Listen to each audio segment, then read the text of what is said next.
Meus amigos vão do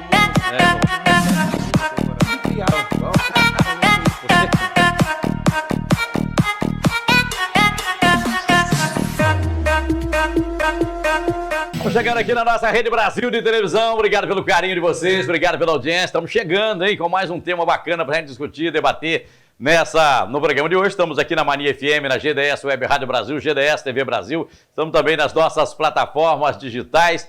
Obrigado aí todo mundo pelo carinho. Escolhe um canal aí para você acompanhar o nosso programa. Hoje, Rodrigo Fernandes, conhecido como Rodrigo Candelária, ele está aqui para conversar. É carioca. Rodrigo é do Rio de Janeiro, mas hoje está morando no Espírito Santo desde 2017. Rodrigo tem uma história, tá? Tem uma história para contar e a gente começa contando a história dele porque ele é sobrevivente daquele massacre que aconteceu na Candelária, ficou famoso no mundo inteiro e está completando 30 anos. É isso, Rodrigo? Tudo bem? Tudo que honra, bem? Prazer grande receber você aqui no programa. Parrado, prazer todo meu, né? Eu quero primeiramente mandar um abraço a todos os ouvintes, né, que estão nos ouvindo, Sim. e aos telespectadores também que estão nos assistindo Turma nesse da exato televisão. momento. Verdade. Então, Parrado, 30 anos mesmo? 30 anos, dia 23 de julho de 93 foi o dia do massacre. Então, todo dia 23 de julho se completa mais um aniversário. E semana passada se completou 30 anos desse massacre, né? Foi um massacre, uma chacina. Aí onde- eu anunciei aqui o seguinte, Rodrigo, sobrevivente daquele massacre. Por quê? Você estava lá naquele... Estava no massacre. Você era morador de rua? Morador de rua. Sim. Né? Desde os meus 7 anos de idade, eu já tinha essa frequência de morar na rua, né? Porque ali eu morava na Rua da Lapa. Com 7 você já morava, com 7 você ficava e ficava e voltava, né? Sei. Já era perambulando. Ficava na Entendi. rua e voltava para casa. Sei.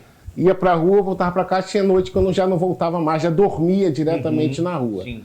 Né? E nesse dia, na verdade, começou ali no entorno da Praça Paris, na Rua da Lapa. Sim. Né? Para quem conhece, tem a Praça Paris que é na Lapa. Então a gente começou ali na Praça Paris e aquilo foi avançando até chegar lá na Candelária, onde eram os encontros, né, de diversos amigos, que a gente dizia, que eram os amigos de rua, os colegas de rua. Né? Então ali a gente se encontrava para jogar bola, para brincar, entendeu? Para fazer aquelas buchas de balão que a gente pegava jornal, amassava, fazia aquelas buchas de balão para o balão subir, né? Então ali a gente tinha um período de diversão, um período de Só brincadeira. tinha criança ou tinha adulto também? Tinha adulto também, Sim. né? Mas assim, o nosso público era mais infantil ali de encontro, Sim. né? De a faixa etária de 6 até aos 18 anos de idade, né? Então, o que fez ali, na verdade, eu não passar por aquele momento ruim foi a banca de jornal. Porque nesse dia era um dia muito frio, né? Foi um dia frio demais. Na hora do massacre já estava todo mundo dormindo. Todo mundo dormindo e eu estava em cima da banca de jornal. E, na verdade, eu posso dizer que banca de jornal foi a minha sombra do onipotente. Foi o que naquela noite me guardou desse massacre. Sim. E aí você estava dormindo em cima da banca e não foi visto. Aliás, assim, não tinha como eles verem porque a banca, eu estava no telhado da banca de jornal. Quando eu ouvi o estrondo, na verdade eu ouvi alguém oferecendo alimentação, porque era natural que as instituições passavam ali sempre à noite para oferecer ou alimentação, ou abrigo, Sim. né? Uma ou até coberta, mesmo uma uma coberta, roupa, um uma negócio. roupa, isso Sim. era natural. Né? Porque existiam algumas instituições que faziam esses programas, de ir lá levar alimentação, sopa, café com leite, pão. Só que esse dia estava muito frio. E você sabe que para se manter, quem dorme na rua, para se manter do frio, a gente não tem muitas vezes uma coberta para dormir. Então, assim, não tem esse privilégio. Porque muitas vezes também o próprio companheiro rouba a coberta do outro, né? Toma, né? Sim, Rouba sim. e leva, vai dormir em outro lugar com a sua coberta para que você não descubra que ele roubou. Sim. Então, muitas vezes a gente dormia com a nossa própria, no nosso lençol, na nossa própria camisa. Que era o fato da gente esticar a camisa até o joelho e para poder se aquecer. E o mais interessante, Parraro, que o que aquece o corpo não é a camisa, é a urina. É a urina, que você vai urinando devagarinho e aquela urina quente vai aquecendo o seu corpo. É mesmo? Por isso que todo morador de rua, ele tem um mau odor de urina. Principalmente em época fria, né? Exatamente. Então, quando Aquele mau odor não é só pela falta de banho, não, porque ele faz isso. Ele tem que fazer isso para poder se aquecer do frio, da noite fria que ele está passando. Porque a gente, por exemplo, é muito fácil o homem que chegar em qualquer cantinho, né? Fazer as suas necessidades. Mas o fato dele estar daquele jeito não é porque ele quer andar assim. Ali ele está sobrevivendo do frio e até mesmo do roedor, porque o próprio rato ele não chega próximo de urina, ele não consegue chegar próximo. Você vê que o rato, tudo que ele vai fazer, se ele mexer alguma coisa, o que ele faz? Ele urina naquilo ali. Isso, exatamente. Então, se ele urinou, ele não volta mais. Então, a urina, ela é, na verdade, uma proteção. Proteção contra o rato, contra o rato e também para contra o frio. aquecer o corpo. Contra o frio também. Que coisa interessante. Então, assim, aquela noite era uma noite muito fria. Então, quando a gente escutou ali alguém oferecendo comida, eu não levantei porque estava muito frio, que eu já estava com a camisa esticada, né? E com um pouquinho de jornal por cima de mim. Falou, não vou levantar não, vou ficar quietinho aqui. Porque ali na Presidente Vargas, no Rio de Janeiro, tem os batedores de jornais. Eles preparam os jornais para levar para as bancas de jornais. Se você já passou por ali, já viu isso, essa cena. Então eu estava com alguns jornais, que alguns jogavam o jornal por cima da banca, coberto, não quis levantar. Mas quando eu escutei só o estrondo, só deu tempo de pular e correr, né? Aonde eles conseguiram acertar o meu braço esquerdo. Você ainda levou tiro, então. No meu braço esquerdo, e corri em direção à Marinha do Brasil para poder conseguir um abrigo. Quantos meninos foram mortos ali? Ali foram mortos 9 meninos ali. 9 meninos ali no entorno. Quase que tem 10. Quase que vai 10. Quase que vai 10, né? E as pessoas que cometeram aquela chacina pagaram, foram presos? Foram presos, pagaram, foram presos. Você teve contato com os assassinos? Não, contato diretamente não. Assim, nunca tive contato diretamente com eles, não. Mas assim, eles foram presos porque a gente vive... Foi a polícia, né? A polícia, né? Foi policial. Né? Então, assim, a gente vive hoje dentro de uma lei brasileira que eu acho, Parraro, que deveria ter uma reforma nesse sentido, para crimes como esse, homicídio, feminicídio, né? Ele tem uma lei mais severa, porque eles cumpriram a lei e eles foram para a rua. E muitas das vezes a sociedade fica assim, poxa, caramba, eles cometeram esse massacre, todos estão na rua. Morando na rua, você sobrevivia como? Como é que você tinha seu dinheiro, como é que você comia, como é que... Dormia, você já explicou, dormia em cima da banca de jornal, com a camisa esticada, jornal em cima, essa era a sua cama. Sim. E para alimentação? Como é que... A alimentação é pedindo. Pedindo sinal. Porta de bares, sinal, porta de padaria. No Rio de Janeiro é muito doido, porque você não pode invadir também o espaço do outro pedinte, não é isso? Exatamente. Tem um território. Isso aí, por tentação você apanha. Naquele tempo você apanha, tomava chamado moca, que é cascudo. O pessoal acha que é só o tráfico que marca território. Não, é a lei da sobrevivência. Então, assim, a gente tomava cascudo dos mais velhos, né? Que é chamado moca, né? Então, assim, a gente apanhava. Sai daqui que tá atrapalhando o negócio. Tá atrapalhando, e batia. Então, sabe qual é a única forma de inibir a fome? Aí vem a cola e o thinner. Entendi. Por isso que o menino, ele não cheira a cola. A pessoa fala, cheira a cola. Não cheira a cola. Ele suga com a boca, ele põe dentro de uma garrafa plástica e suga com a boca para inibir a fome, para não ter a vontade de comer. Quando ele não consegue alcançar a forma para poder se alimentar, assim ele usa o thinner e a cola para inibir, que não dá fome. Ou você faz uma caixinha de engraxate e vai engraxar sapato. E eu, muitas vezes, eu peguei uma caixinha, engraxava sapato, pegar um trocadinho e ia me alimentar. E aquelas latinhas Nugget, que é aquela de engraxar sapato, a gente ia no mercado e furtava aquilo, roubava aquela latinha para poder engraxar o sapato de alguém. E no ruim de tudo, jogava uma salivinha, esticava. Em que momento você saiu dessa vida? Em que momento você deu uma virada? Foi uma virada de vez? Foi de aos poucos? Como é que foi? Não, foi de vez. Pós-Candelária. Você com quantos anos? Eu já estava com 14 anos, aí veio meu primeiro emprego. Sim. Meu pai, ele era padeiro de uma padaria, ali Você tinha família? Tinha família. Pai, mãe? Tinha família. Meu pai, ele era padeiro de uma padaria, confeitaria, chamada Confeitaria Santo Amaro, ali na Rua do Catete. Então, meu pai já era padeiro dali.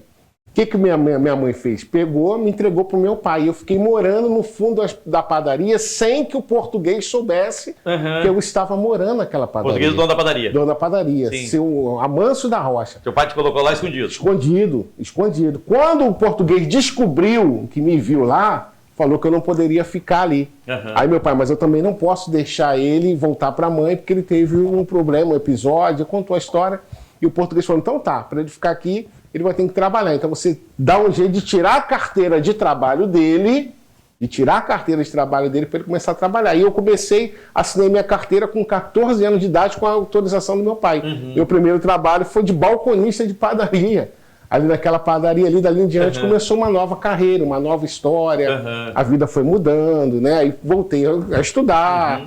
Né? Então, assim, eu tive investimento. Eu estou adiantando a história do Rodrigo aqui, correndo, porque o Rodrigo tem tanta história para contar. Rodrigo esteve em grandes programas, inclusive no Jô Soares, né? Jô Soares, 2011. No Jô Soares, 2011, esteve lá contando sua história no programa do Jô Soares. Então, para ir no programa do Jô Soares, é porque tem que ter muita história e muita história interessante para contar. Aí você, da padaria, eu queria pular para o seu trabalho, porque você é professor. Sim, sim. Né?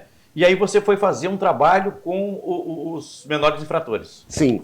Aí daí em diante estudei, voltei a estudar, me formei, né? E comecei a aplicar, né? Fazendo políticas públicas sem entender de política, não sabia nem o que era política. Sim. Fazia por forma voluntária, depois que eu fui entender o caminho político. E ali eu comecei a implantar dentro do Degase, né, que é o antigo Padre Severino, Funabem, né, comecei a implantar, né, um trabalho de ressocialização, para ressocializar aqueles que queriam voltar ao mercado, estudar, ter uma vida digna. Eu comecei dentro das unidades FEBEM. Depois dali eu já fui para o presídio. Comecei dentro do Plácido Carvalho, depois eu fui para o Moniz Sodré, né, com o doutor Gilson Nogueira, que foi um diretor de presídio, e ali a gente implantamos também algumas políticas públicas. E o Moniz Sodré era uma cadeia, né, que tinha muita violência, tinha dia lá que tinha a cabeça arrancada, e a gente conseguiu mudar essa história do Moniz Sodré, implantando políticas públicas, né, com a padaria, com o artesanato. Isso lá dentro. Isso aí, com a teologia, o ensino médio, né, para redução de pena. Então, dali em diante, a gente começou um trabalho. Aí veio a doutora Thelma Fraga, uma juíza da primeira vara criminal de Jacarepaguá, que infartou, né, perdeu a sua vida, foi visitar a mãe, infartou. A juíza que ajudou muito a fazer esse trabalho. E ali eu conheci o Fábio Leão, né, que o Fábio Leão hoje é um grande lutador. Conheci o Léo, que era o dono da Cidade de Deus, que hoje tem uma empresa dentro da Cidade de Deus de reciclagem, que é o Léo. Então, assim, eu ressocializei o Léo, o Fábio Leão, que está lutando dentro do UFC. Então, assim, na verdade é o seguinte, Rodrigo, essas pessoas precisam de uma oportunidade. Oportunidade. Né? A gente pega a sua história, de rua, levou tiro lá no massacre da Candelária, aí seu pai te pegou, te colocou. Ali surgiu a oportunidade para você. Oportunidade. Foi dada a oportunidade para você ali, quando seu pai pegou e te escondeu lá no fundo da padaria. No fundo da padaria. E aí veio a carteira, veio o trabalho ali. Era a oportunidade que você precisava. Se você não tivesse aquela oportunidade, talvez hoje provavelmente não estaria vivo. Não estaria vivo. Não é? E você estaria naquela estatística que muitos falam, não tem mais jeito, entrou pro crime, não tem mais jeito. Não, se tiver oportunidade, muitos tem jeito. Não tem? O Jô Soares perguntou isso. Ele falou para mim sobre a questão se dá certo a ressocialização. Ele perguntou se dá certo, funciona. E eu disse, funciona. É bater e valer, porque muitas das vezes, Parrari... Deixa eu puxar o intervalo comercial, tá. E aí eu volto para você continuar essa conversa falando desse trabalho de ressocializar aquele cidadão que, de alguma forma, se envolveu no mundo do crime. Já, depois do intervalo comercial. Segura aí.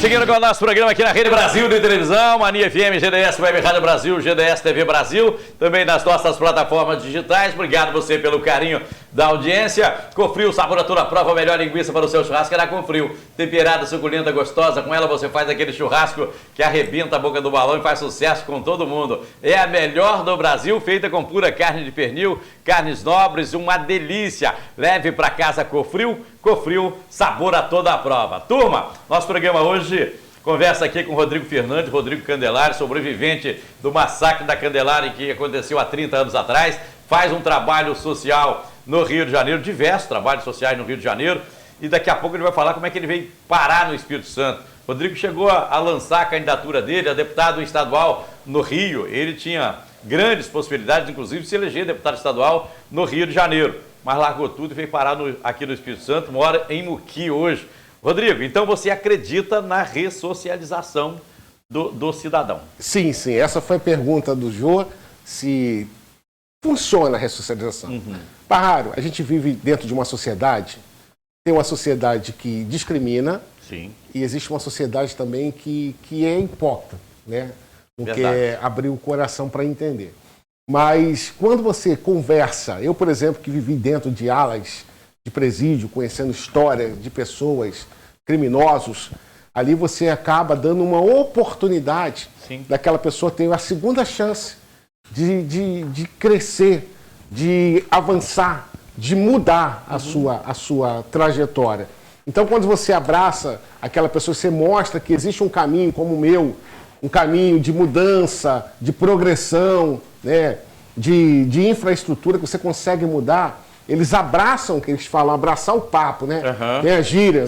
No Rio, a gíria, cara, eu vou abraçar o seu papo. Então, eles abraçam a sua história, a sua ideia, e ali eles começam a entender que, de fato, eles vão mudar. Uns querem mudança e outros não querem. Tem aquele que não quer também. Não quer também. Então, você também respeita. Sim.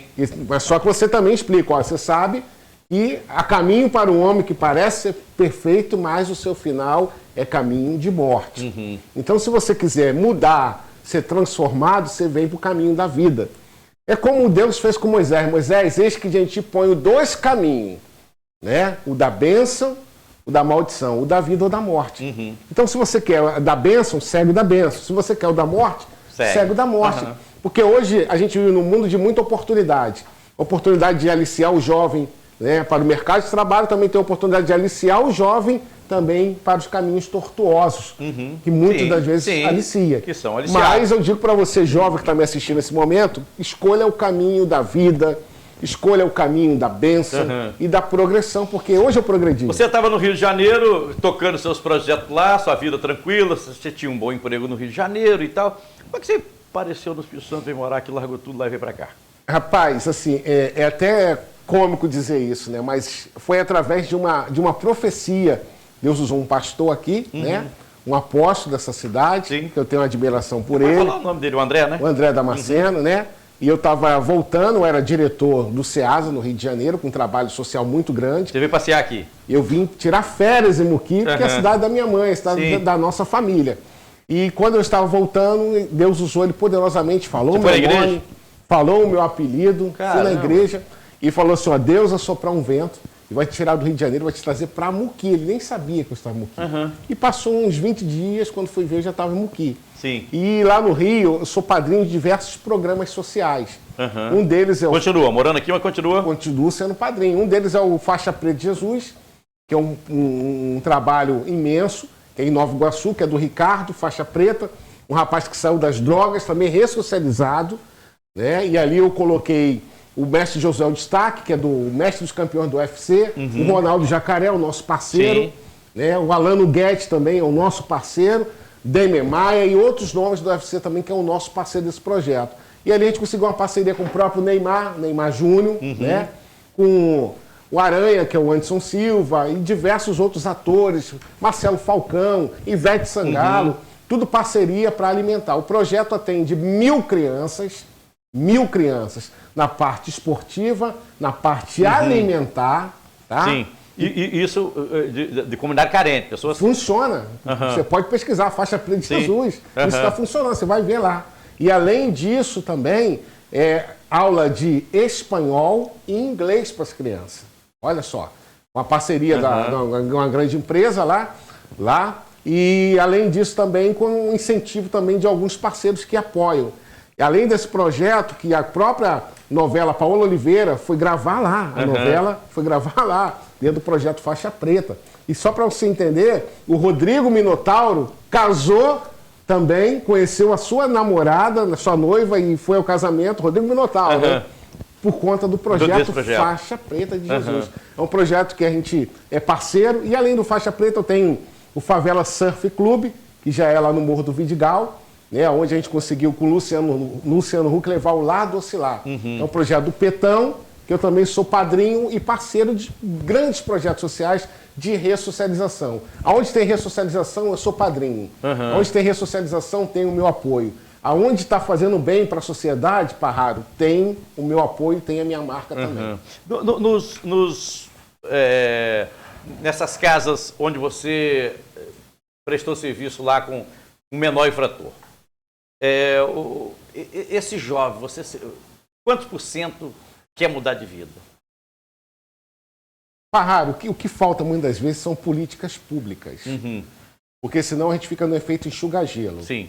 Você vai lá, dá um tratamento, mas se você não conseguir manter aquele tratamento... Não, e quando o menino sai de lá, quando o menino ou a menina sai de lá, se aqui fora ele encontra a mesma realidade que quando ele saiu daqui, ele vai voltar para o crime, né? Então, vai voltar a morar na rua, falta? O que falta, né, na verdade, são programas e políticas públicas para poder dar oportunidade a essas pessoas. Porque você não consegue atender todo mundo, a gente consegue atender a minoria. Sim, sim. Muitas vezes também não tem incentivo, porque a própria sociedade, eu volto a repetir, existe um grupo de hipócritas. Né? A gente trabalha, existe um período em que os extremistas aparecem, né? O extrema-direita, o extrema-esquerda, eles aparecem, mas só para atrapalhar o próprio sistema. Porque, na verdade, fruto de trabalho, fruto de mudança, você não vê. Só vê só aquelas relações de briga entre extrema daqui, extrema dali, e sabe quem paga no meio? A sociedade pobre, carente, que precisa de uma ajuda e não vê esperança. E aí você, acreditando nessa ressocialização, hoje reside no Espírito Santo. Você já faz algum trabalho social aqui ou não? Ainda não? Ou não precisa aqui? Está tudo certo? Não. O Espírito Santo também precisa, né? Mas assim, o Espírito Santo ele é bem trabalhado por algumas políticas públicas. Eu admiro muito o governo. Né? Admiro muito o governo do Renato Casagrande, que tem feito algumas políticas públicas muito bacanas. Assim, eu só tenho uma crítica no governo, que é uma crítica construtiva, não é falando mal do governo. É que eu acho que o governo tinha que ter política pública para o transporte.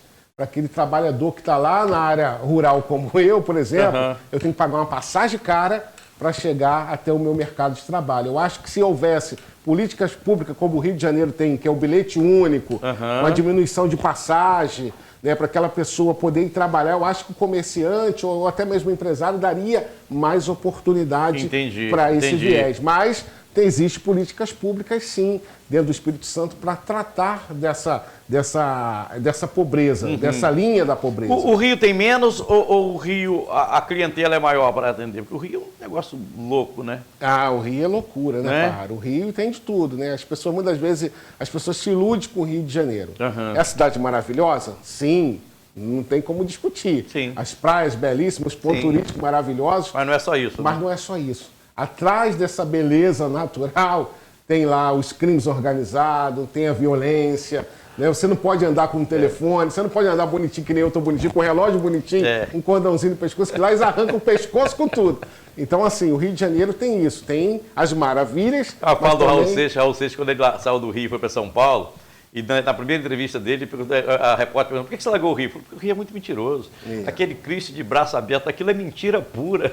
É uma violência danada. Cristo não está de braço aberto, não é coisa nenhuma. É uma violência danada. Falou: o pessoal está correndo na praia, parece que aquilo é só uma maravilha, mas é roubo, é morte. É porque, na verdade, a proteção do Rio é uma maquiagem, né? A Zona Sul é protegida, mas a Zona Norte não tem proteção.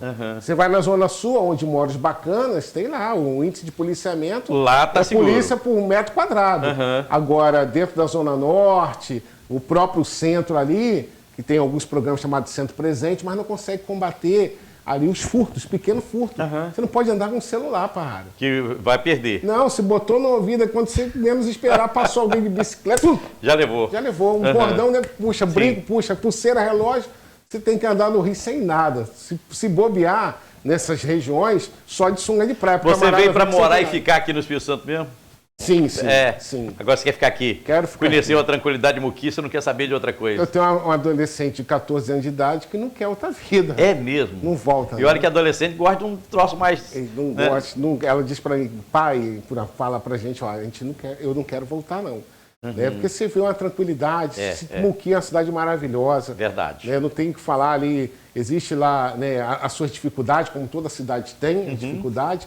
Mas o Muqui é um povo amável, é um povo pacato, é um povo acolhedor, né? Nas suas dificuldades, mas acolhe. Então, assim, eu sou fã de Muqui. Você morou na rua, levou tiro, viu aquele massacre da Candelária, virou professor, trabalhou na padaria, fez e faz um trabalho social no Rio de Janeiro. Onde você quer chegar agora? Qual é o seu objetivo de vida? Parraro, a gente tenta fugir, né? Hoje eu sou empresário do ramo da música e do entretenimento. Sim. Eu sou dono da Aliança Produções Artísticas. Então ali a gente atende alguns artistas, né?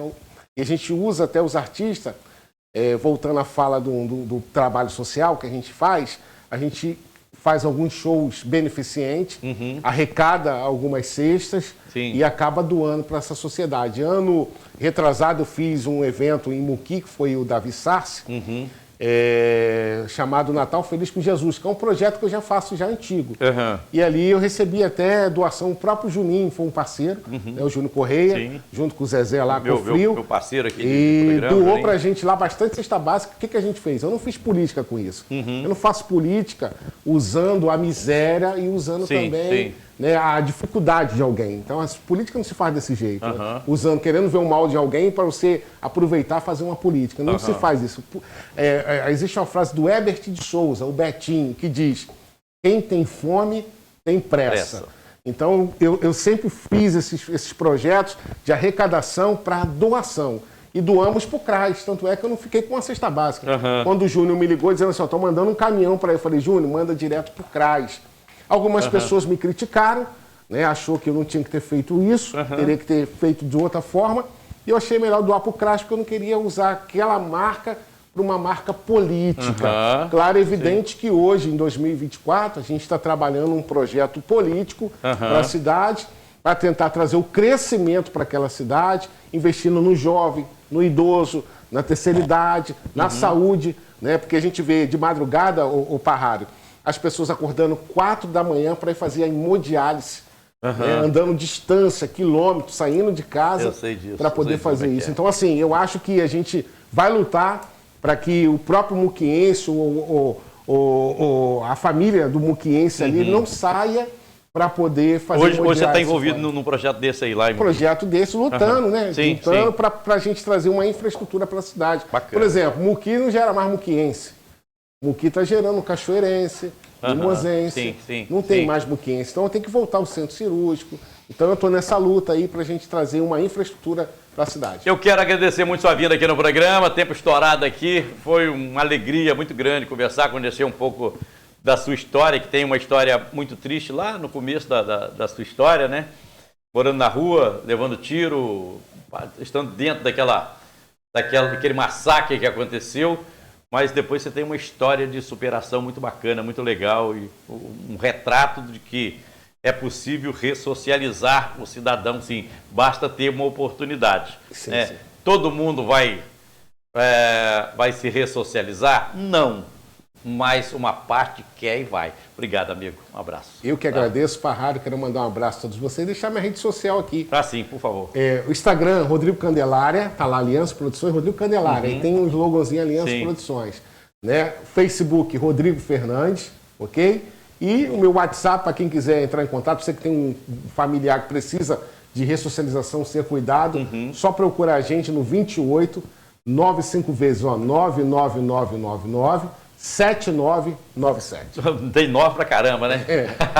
Bacana. Obrigado, Rodrigo. Um abraço pra você. Fechando o nosso programa aqui na Rede Brasil de Televisão. Pra você, um grande beijo. Fique com Deus. Foi bom demais ter passado aqui esse tempo na sua companhia. Um beijo pra você. Fique com Deus. E até amanhã, se Deus quiser.